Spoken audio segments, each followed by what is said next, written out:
রুক্মিণীকে বিবাহ করার যখন করেছিলেন তখন ভগবান শ্রীকৃষ্ণের বয়স হল 33 বৎসর। 34 বৎসর বয়স যখন শ্রীকৃষ্ণের, তখন শ্রীকৃষ্ণের ঔরসে রুক্মিণীর গর্ভ হইতে একটি পুত্র সন্তান জন্ম হইল। সেই পুত্রের নাম রাখলেন কি? প্রদ্যুম্ন। প্রদ্যুম্ন জন্মগ্রহণ করেছে, এখনো প্রদ্যুম্নের বয়স 10 দিনও হয় নাই। এমন তো অবস্থায় দেবশ্রী নারদ তীর্থ ভ্রমণ করতে করতে শম্বরাসুরের বাড়িতে গিয়ে উপস্থিত হয়েছে।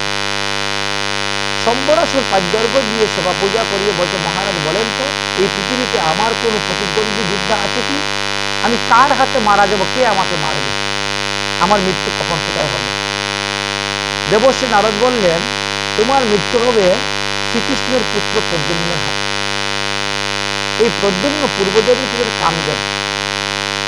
মহাদেবের প্রধান হলে তিনি ভস্মীভূত হয়ে গেছিলেন, আর তার দেহটাকে পুনরায় প্রাপ্তির জন্য তার স্ত্রী রতিদেবী তপস্যা করেছিলেন। সেই তপস্যায় সন্তুষ্ট হইয়া মহাদেব বর দিয়েছিলেন যে যাও, তুমি ভগবান শ্রীকৃষ্ণের পুত্ররূপে জন্মগ্রহণ করবে এবং তখন তুমি তোমার স্ত্রী পাবে। আর তার স্ত্রীকে তুমি জোর জবরদস্তি এনে তোমার ঘরে রেখে দিয়েছ। তুমি যাকে মায়াবতী বলে ডাকো, এ আসলে মায়াবতী নয়, এ হলো কামদেবের স্ত্রী রতি দেবী। এখন এই প্রদ্যুম্ন যখন বড় হবে, বড় হওয়ার পরে সে যখন বুঝতে পারবে যে আমার স্ত্রীকে অসুরে নিয়ে তার ঘরে রেখে দিয়েছে, তখন তো সে আসবেই এবং তোমার সঙ্গে যুদ্ধ করবে এবং তোমাকে মারবে, মেরে তার স্ত্রী সে উদ্ধার করে নিয়ে যাবে। অতএব এই পৃথিবীর মধ্যে একমাত্র এই প্রদ্যুম্নের হাতে তোমার মৃত্যু আছে, আর কারো হাতে এই মৃত্যু নয়। এই পৃথিবীতে কোটি কোটি লোক, কোটি কোটি রাজগণ থাকলো, কেউ তোমাকে মারতে পারবে, কোনো অস্ত্র শস্ত্র কেউ মারতে পারবে না। মাত্র একজন লোকের হাতে তোমার মৃত্যু, তিনি হলেন ভগবান শ্রীকৃষ্ণের পুত্র প্রদ্যুম্ন। নারায়ণ নারায়ণ। আমি চললাম, দেবশ্রী নারদ চলে গিয়েছে। এইবার শম্বরাসুরের মাথা ঘুরে গেল, আমার অসুর জন্ম নিয়েছে, এখনো 10 দিন বয়স হয় নাই, সতীকা গৃহে আছে, এই সুযোগে তাকে মেরে ফেলে দেওয়াটাই ভালো, আর বড় হলে তো তাকে মারতে পারবো না। এই জন্য শম্বরাসুর তিনি 56 প্রকার মায়াবিদ্যা জানতেন। সেই বিদ্যার যুগে তিনি রাতের অন্ধকারে এসে দ্বারকায় গিয়ে একেবারে রুক্মিণী সতীকা গৃহে প্রবেশ করেছেন। আর সন্তানটাকে তুলে নিয়ে প্রিয়াকে দেখে বুঝতেই পারল না, নিয়ে এসে কি করবে? সমুদ্রের মধ্যে ফেলে দিয়েছে। এক মস্ত বড় বোয়াল মাছ শিশুটাকে খেয়েছে। খাওয়ার পরে তো সে শরীর হয়ে গেছে ভারী, বোয়াল মাছ চলতে পারে না। এক ধীবরের জালের মধ্যে সেই বোয়াল মাছ ধরা পড়েছে। ধীবর চিন্তা করলো, এত বড় মৎস্য কোথায় নিয়ে বিক্রি করব? আমাদের মহারাজ শম্বরাসুরকে দান করে দিই। অসুর তো, অসুরের মাছ খায়, অসুরকে দান করে দিই। এই জন্য শম্বরাসুরের কাছে নিয়ে গেছে। 3-4 জনে করে কাঁধে করে নিয়ে, দেখেন দেখেন আজকে সমুদ্রে একটা বিশাল বড় বোয়াল মাছ পেয়েছি, এইটা আপনাকে উপহার দিলাম। শম্বরাসুর বলছে, যাও রান্না করে নিয়ে যাও, রান্না করে মায়াদেবী আছেন, গিয়ে বলো ওটা কেটে আজকে রান্না করতে। মাছ নিয়ে শম্বরাসুরের লোকেরা মায়াদেবীর কাছে গিয়েছে। মায়াদেবী এখন বড় বটি নিয়ে আসছে, নিয়ে বসে মাছের গলাটা যেই কেটেছে, এমনি খুব করে একটা শিশুর পা বেরিয়ে, শিশুর পা মাছের পেটে দিচ্ছে। আস্তে আস্তে আস্তে আস্তে করে পেটটা ছিঁড়ে দেখে সুন্দর একটা শিশু, 8-9 দিনের শিশু।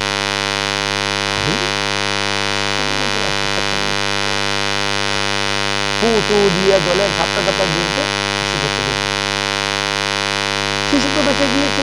শিশু যখন কান্না করে শুরু করছে, চেপে ধরেছে শিশুর কান্না করলে শম্বরাসুর শুনতে পায়, তাহলে বিপদ হয়ে যাবে। কিন্তু শিশুটা কোথা থেকে আসছে, কেমন করে মাছের পেটে তার জন্ম হলো, কিছুই তো বুঝতে পারছে। এমন সময় দেবশ্রী নারদ এসে রান্না করে প্রকট, নারায়ণ নারায়ণ। অগো মায়া দেবী, এই শিশু হলো তোমার স্বামী কামদেব। এই শিশু তোমার স্বামী কামদেব মহাদেবের প্রণাদলে বর্ষা হয়ে গিয়েছিল। তোমার তপস্যাতে মহাদেব সন্তুষ্ট হয়ে বর দিয়েছিলেন। সে ভগবান শ্রীকৃষ্ণের পুত্র, তার নাম প্রদ্যুম্ন, তার মার নাম হলো রুক্মিণী, আর তুমি হলে তার স্ত্রী বিবাহিত। অতএব মহাদেব যে তোমাকে যে অস্ত্রবিদ্যা শিখিয়েছেন, মায়াবিদ্যা শিখিয়েছেন, এই শিশু বড় হলে পরে তাকে শেখাবে।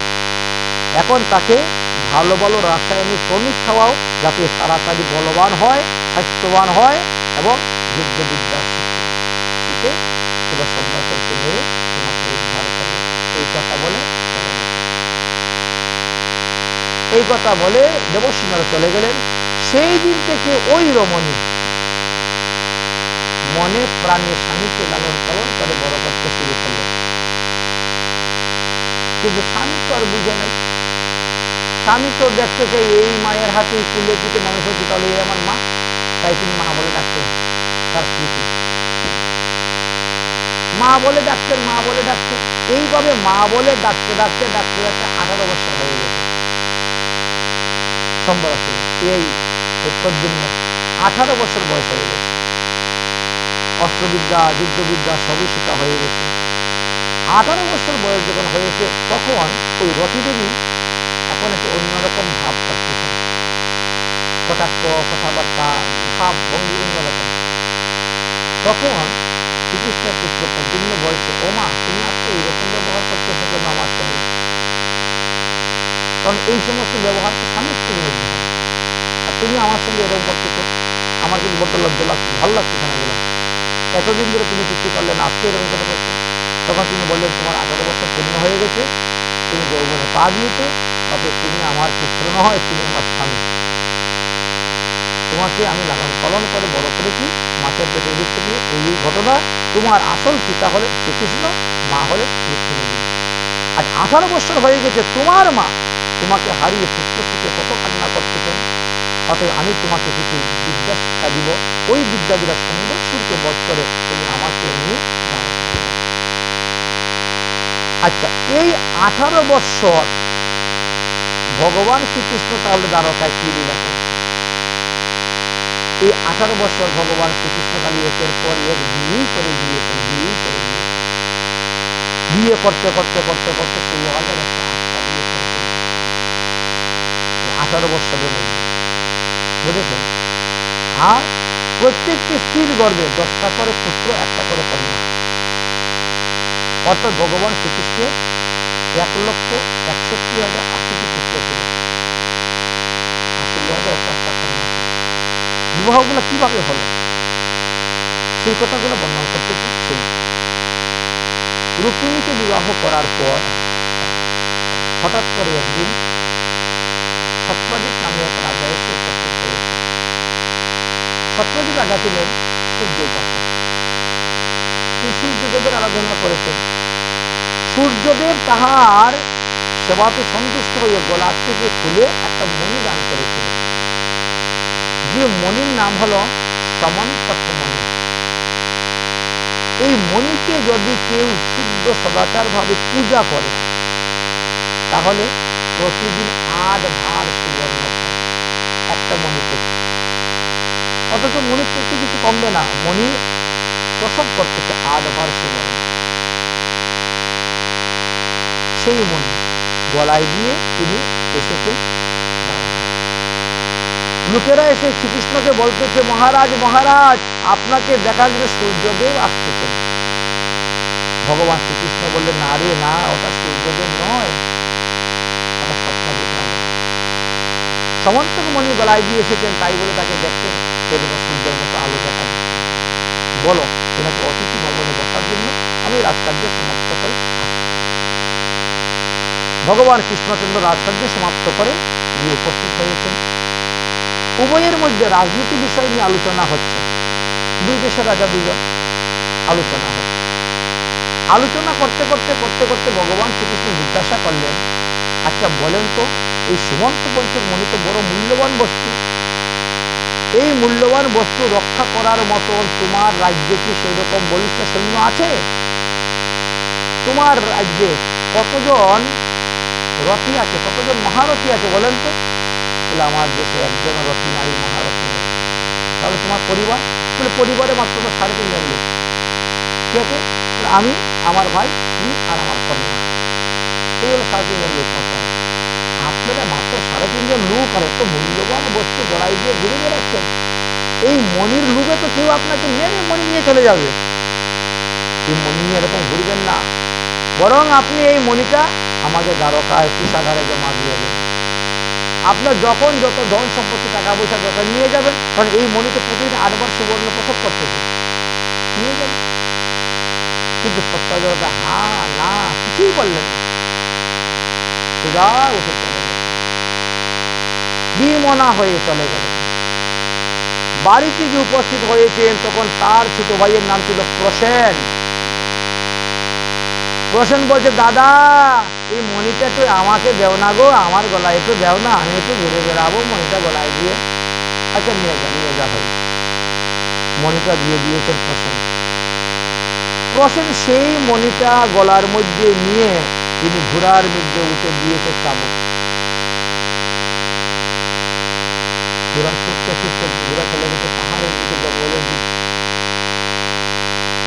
উপর থেকে এক সিংহ দিয়েছে লাফ, একবারে প্রসেনের উপরে পড়েছে।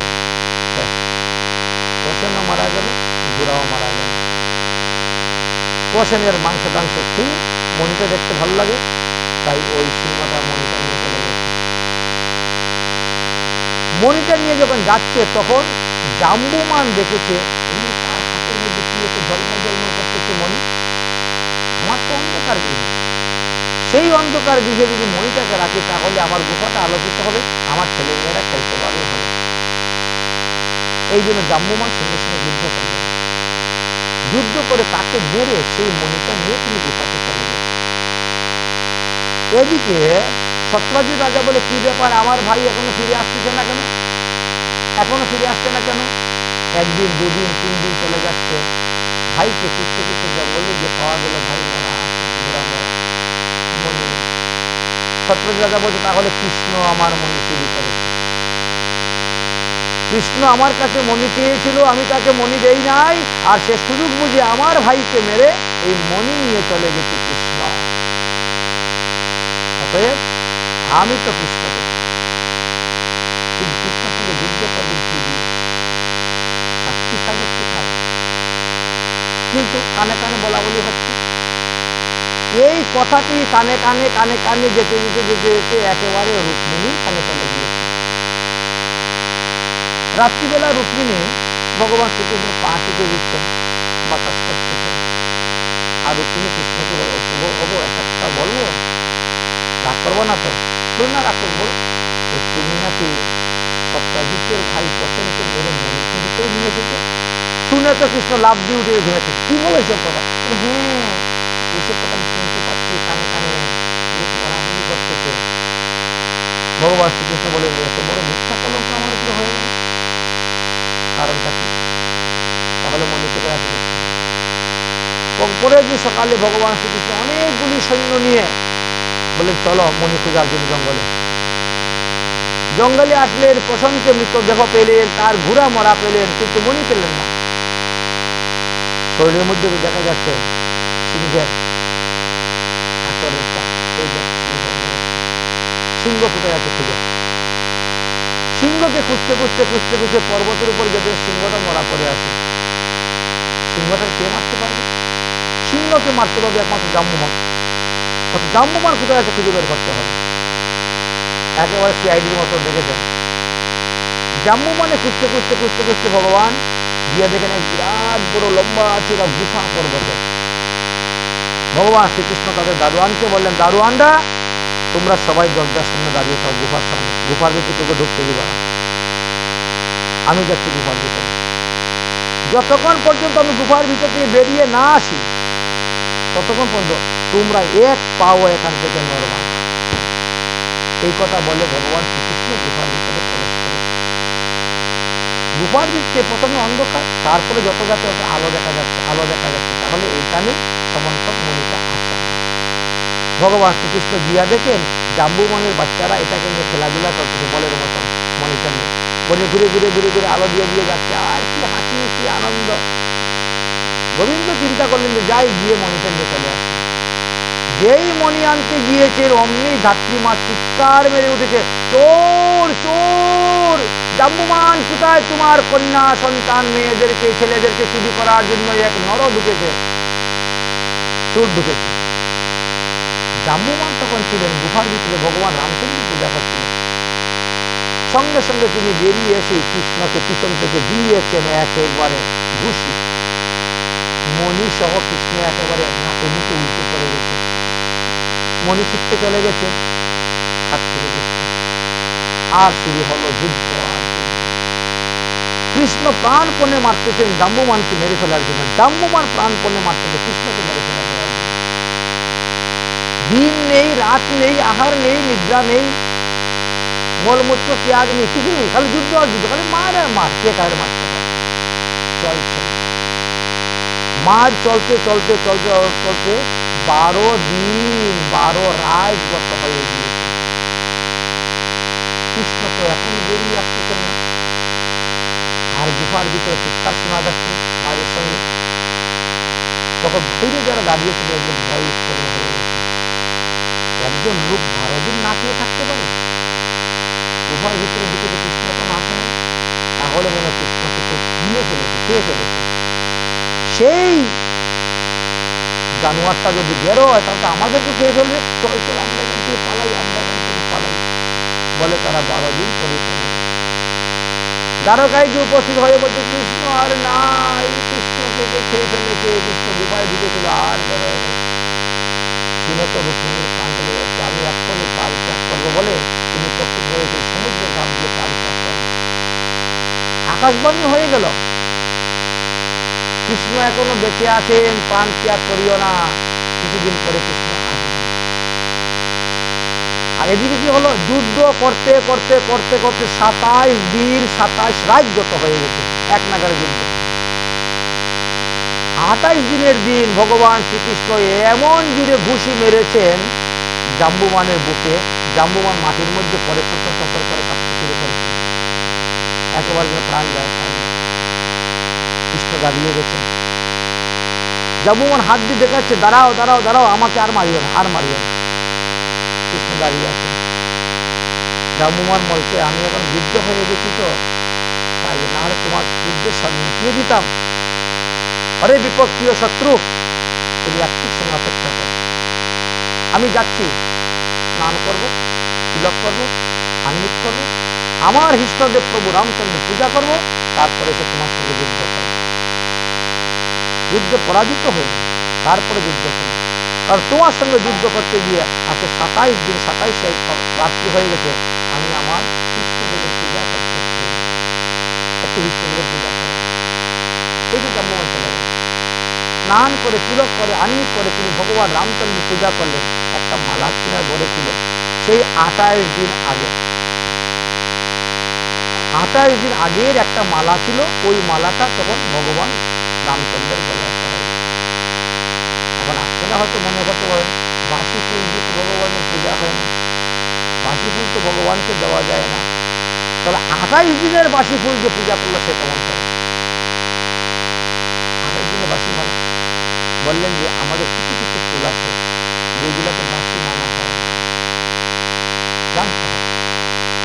তার মধ্যে পদ্ম ফুল, পদ্ম ফুলকে কখনো বাসি মানা হয় না, তুলসী পাতাকে কখনো বাসি মানা হয় না, দুব্বাকে কখনো বাসি মানা হয় না, বেলপাতাকে কখনো বাসি মানা হয় না, গঙ্গার জলকে কখনো বাসি মানা হয় না।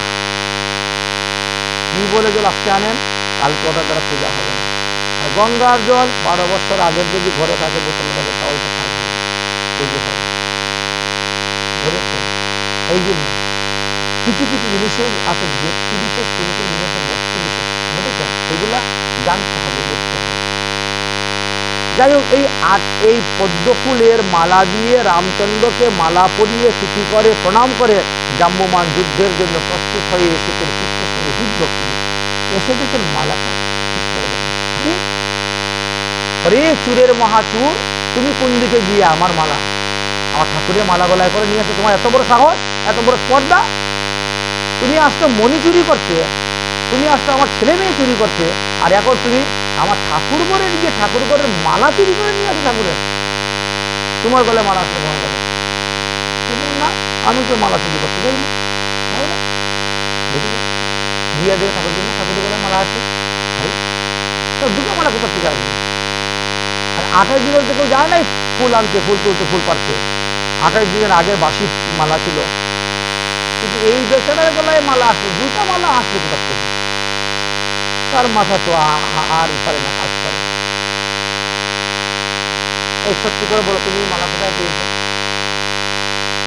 বলেছে না, বলে আমার এখানে তো একটাই মালা, দুটা মালা কোথা পেয়েছো? বলে মালা তো একটাই মালা।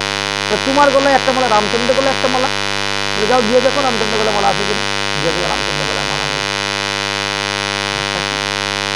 তাহলে কি এই ব্যক্তি ভগবান রামচন্দ্র?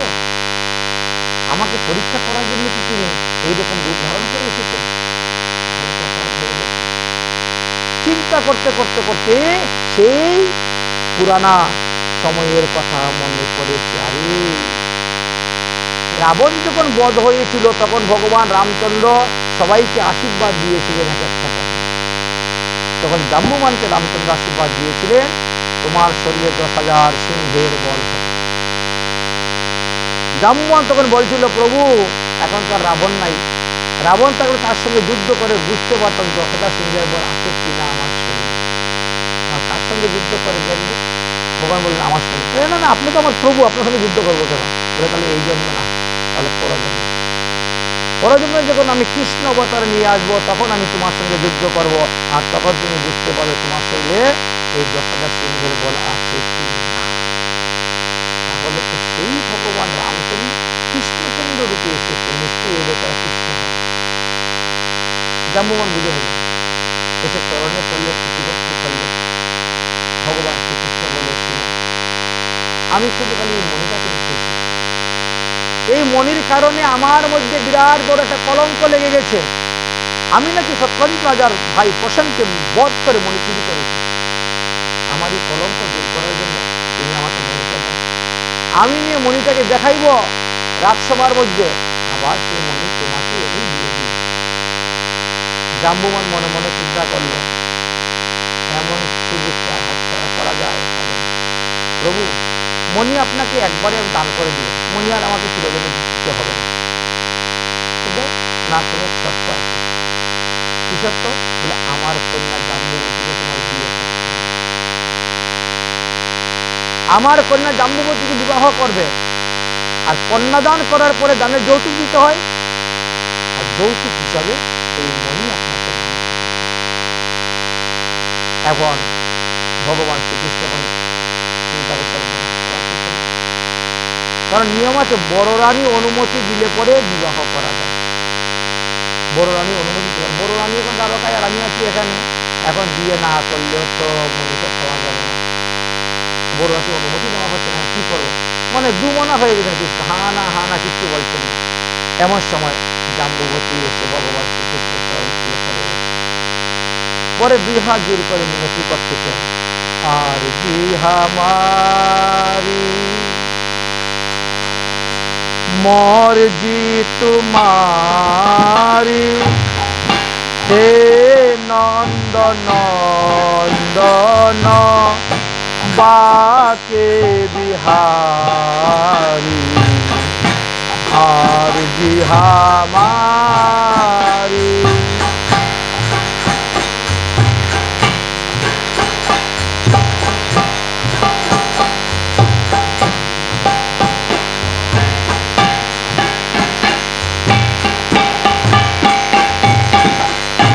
आरज़ी हमारी मर्जी तुम्हारी, हे नंदन नंदन बाके बिहारी, हे अंतर्यामी सबके स्वामी, हे अंतर्यामी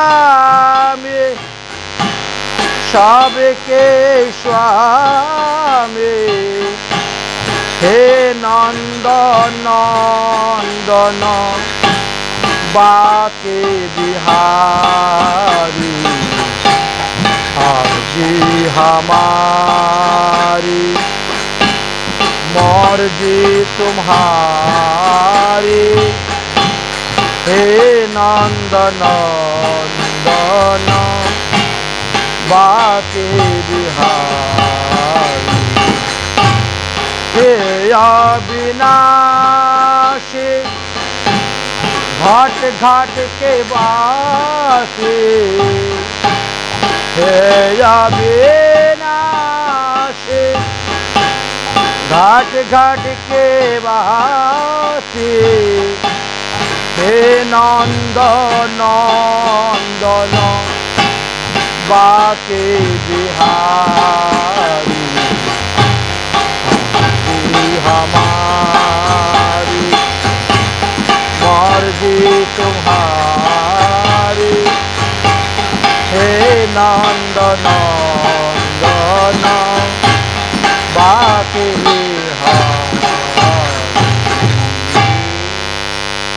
भगवान श्रीकृष्ण तक चरण तल থেকে তুললেন জাম্বুবতী তুলে গলেতে লাগালেন মালা বদল হলো ভগবান শ্রীকৃষ্ণকে বিয়ে হয়ে গেল 2 নম্বর বিয়ে ভগবান শ্রীকৃষ্ণ হয়ে গেল বিয়ে করে বউ নিয়ে দ্বারকায় এসে উপস্থিত হলেন সত্রাজিত রাজাকে সংবাদ দিলেন বিরাট বড় এক রাজসভার ব্যবস্থা করলেন করিয়া তখন দেখেন এই দেখেন এই মণি আমি চুরি করি নাই এই মণির এই ঘটনা হয়েছিল যার ফলে জাম্বুবতীকে বিয়ে করে মণি এনে আপনাকে দিতে হচ্ছে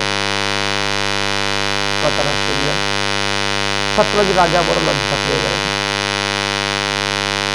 বললেন মণিটা দ্বারকায় রেখে দেন কৃষ্ণ বলছেন তোমারই অহংকারের মণি আমি দ্বারকায় কখনো রাখবো না তোমার এই মণির কারণে আমার এত বড় কলঙ্ক হয়েছে আমার নামে কলঙ্ক লেগেছে আমি মণি চুরি করেছি এই মণি রাখবো সত্যভামা মণিটা নিয়ে চলে আসে সত্যজিৎ রাজা মণি নিয়ে চলে এসে সারাদিন চিন্তা করে রাখছি আমি তো কৃষ্ণের কাছে বড় অপরাধ করে ফেলেছি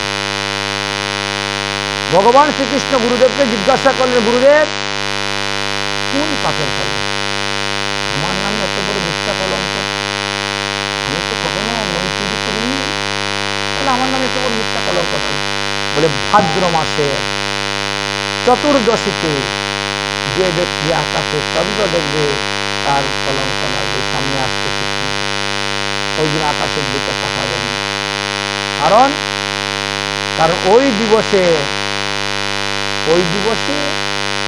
চন্দ্র গুরুপত্নী বৃহস্পতির স্ত্রী তারাকে হরণ করে নিয়ে গিয়েছিল এই জন্য ওই দিনের চাঁদ হলো কলঙ্কিত চাঁদ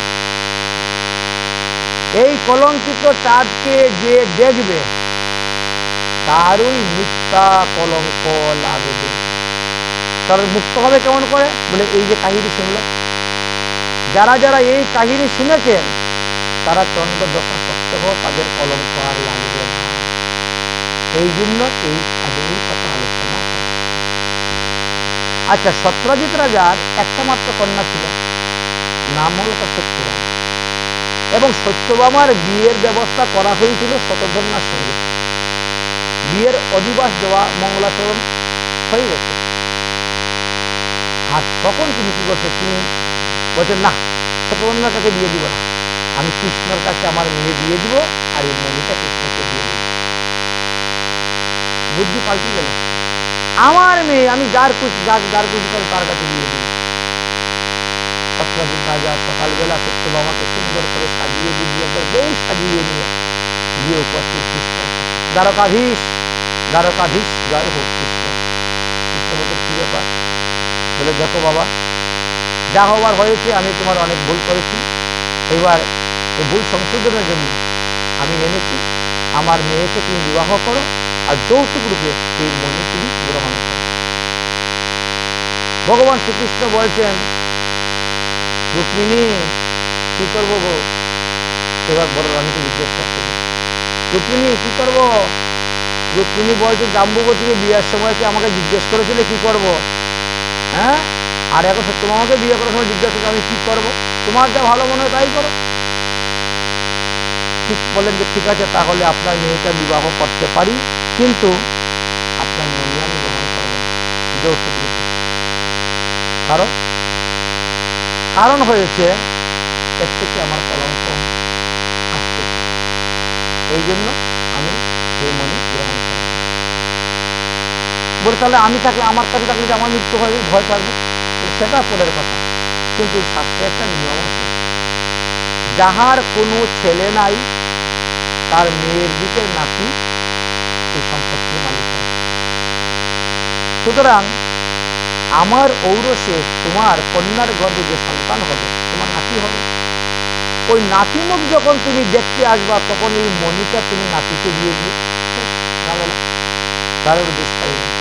কারণ শাস্ত্রে একটা কথা আছে, বুঝেছেন, যে নাতিমুখ যে দেখে সে সমস্ত পাপ থেকে মুক্ত হয়ে যায়। নাতিমুখ দেখার এমন দাম।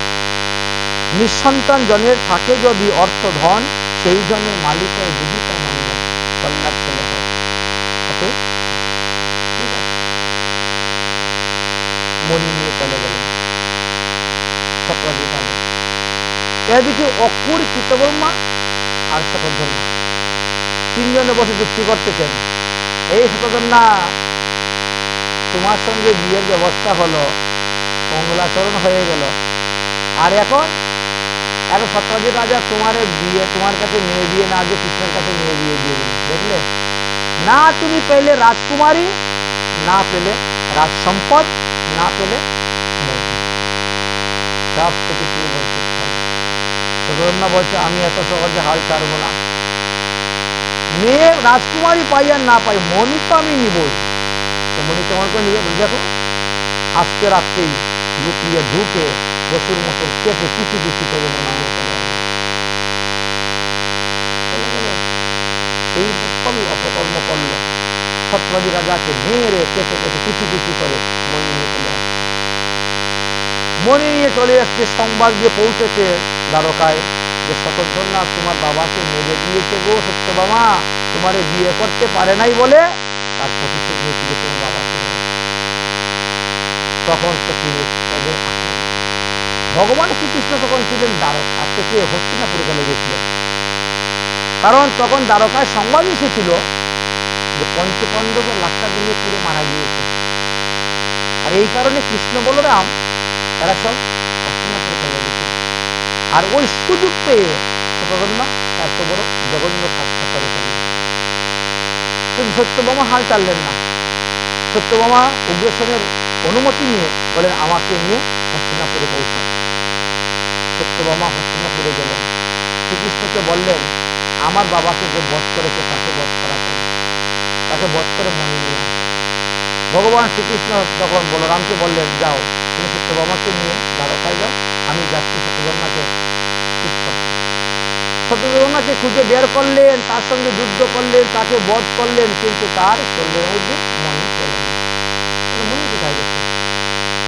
শতধন্বা এই মণিটা নিয়ে অক্রূরের কাছে জমা দিয়ে দিয়েছিলেন। অক্রূরের কাছে জমা দিয়ে তিনি তো পালিয়ে গেছেন। অক্রূরকে বলছেন যদি আমি বেঁচে থাকি তাহলে আসবো, মণির ভাগ নিব, মরে গেলে এই মণি তোমারই থাক। এই জন্য মণিটা নিয়ে রেখে চলে গেছেন। কিন্তু অক্রূর মনে মনে চিন্তা করছে কৃষ্ণ যে তার নিজের মামাকে ছাড়ে নাই সে আমারে ছাড়বে। সে যখন জানবে মণিটা আমার কাছে আছে তখন আমাকেও সে মেরে ফেলবে। এই জন্য অক্রূর কি করছেন, দ্বারকা থেকে পালিয়েছেন মণি নিয়ে।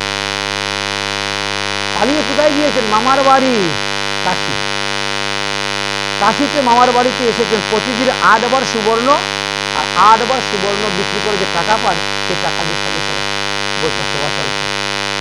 যজ্ঞ, প্রতিদিন যজ্ঞ হচ্ছে, অখণ্ড ভান্ডারা দিন রাত 24 ঘন্টা প্রসাদ খাওয়া হচ্ছে, আর কাপড় চোপড় অর্থ দান করা হচ্ছে। খুব দানবীর হয়ে তিনি বসেছেন। এদিকে ভগবান শ্রীকৃষ্ণচন্দ্র শতধন্বাকে বধ করার পর তিনি দ্বারকায় এসে উপস্থিত হয়ে বললেন শতধন্বাকে বধ করেছি কিন্তু মণি পাওয়া যায় নাই। মণি নিশ্চয়ই সে কারো না কারো কাছে গচ্ছিত রেখেছে, কার কাছে গচ্ছিত রেখেছে সেটা তো জানা যাচ্ছে না, এটা খবর নিতে হবে। এদিকে অক্রূর যখন দ্বারকা থেকে চলে আসলো তখন দ্বারকার মধ্যে ভূমিকম্প হতে শুরু হয়েছে, প্রচুর ঝড় বৃষ্টি বন্যা হতে শুরু হয়েছিল। এই জন্য বৃদ্ধ বৃদ্ধ লোক যারা সবাই বলছেন আরে অক্রূর চলে যাওয়ার কারণেই এত এত দুর্ভিক্ষ আমাদের দেশে দেখা দিয়েছে, এত অমঙ্গল দেখা দিয়েছে। অতএব অক্রুরের সকল অপরাধ ক্ষমা করে কাছে নিয়ে আসে।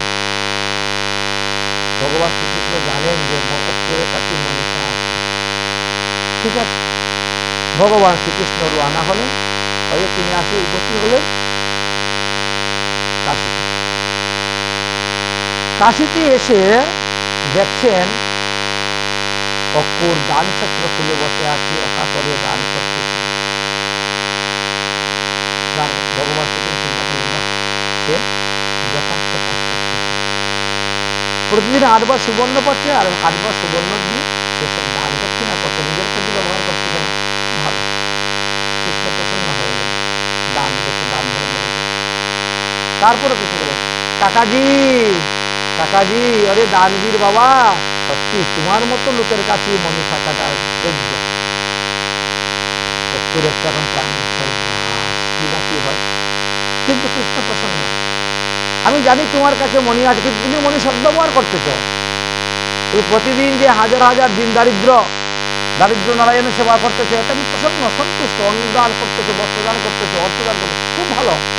মনি তোমার মতো লোকের কাছে থাকা দরকার, কৃপণ লোকের কাছে থাকলে হবে না। প্রতিদিন সোনা খালি ধরাই করবে, 8 বার সোনা ডেলি খালি সংগ্রহ করে রাখবে। আর তুমি দেখো 1 টাকাও সংগ্রহ, সব দান তোমার মতো লোকেরই হবে। অতএব চলো বাবা, তুমি আমার সঙ্গে দ্বারকাতে গিয়ে মণিটা বের করে দেখাবে যে এই মণি দেখো আমার কাছে আছে, বাস শেষ, আর কিছু না, এটি তাদের জন্য। অক্রুর তখন ভগবান শ্রীকৃষ্ণকে আলিঙ্গন করে বলছেন, হে গোবিন্দ, হে গোপালা, হে দীন দয়াল, তুমি ছাড়া এই জগতে কি আছে তার দাম। 8 বার সুবর্ণ প্রসব করলেও তোমার মতো দাম তো সেটা নাই। তুমি আছো বলে মনে দামটা আছে। হে গোবিন্দ, হে গোপালা, হে দীন দয়াল, তুমি ছাড়া এই জগতে কি আছে তার দাম। তুমি ছাড়া এই জগতে কি আছে তার দাম। তুমি সৃষ্টি, তুমি পালক, তুমি অন্তর্যামী। তুমি সৃষ্টি, তুমি পালক, তুমি অন্তর্যামী। তোমার হাতে নাতে জগৎ, যা তুমি আচাও তুমি। তোমার হাতে নাতে জগৎ, তুমি সর্বকামী। হে গোবিন্দ, হে গোপালা, হে দীন দয়াল, তুমি ছাড়া এই জগতে কি আছে তার দাম। জন্ম কবে, মৃত্যু কবে, তোমার খাতায় লিখা। জন্ম কবে, মৃত্যু কবে, তোমার খাতায় লিখা। তুমি যেমন নাচাও নাচি, সবই তোমার দেখা। তুমি যেমন নাচাও নাচি, সবই তোমার দেখা। হে গোবিন্দ, হে গোপালা, হে দীন দয়াল, তুমি বিনা এই জগতে কি আছে তার দাম। করছ লীলা, করছ খেলা, ভক্ত সঙ্গ মিলে, অন্তিম কালে পাই যেন তোমার রাঙ্গা চরণ। হে গোবিন্দ, হে গোপালা, হে দীন দয়াল, তোমার বিনা এই জগতে কি আছে তার দাম। সর্বশ্রেষ্ঠ মানব জীবন পেল তোমার কৃপায়। মনের আশা পূর্ণ করো, মনি দিব তোমায়। হে গোবিন্দ, হে গোপালা, হে দীন দয়াল, তুমি বিনা এই জগতে কি আছে তার দাম। দিন গেল মিথ্যা কাজে, না বুঝিল তোমা। দ্বারকাতে চলো এখন দেখি সত্য বামা। হে গোবিন্দ, হে গোপালা, হে দীন দয়াল, তুমি বিনা এই জগতে কি আছে তার দাম। ভগবান শ্রীকৃষ্ণচন্দ্র দ্বারকায় এসে উপস্থিত হলেন। সমন্ত মস্তক মণি বের করে দেখালেন এবং কুশাগারে সেই মণিটাকে রেখে দিলেন। এইভাবে সমন্ত পঞ্চক মণি লীলা কথা আমরা এখানেই বিশ্রাম দিচ্ছি।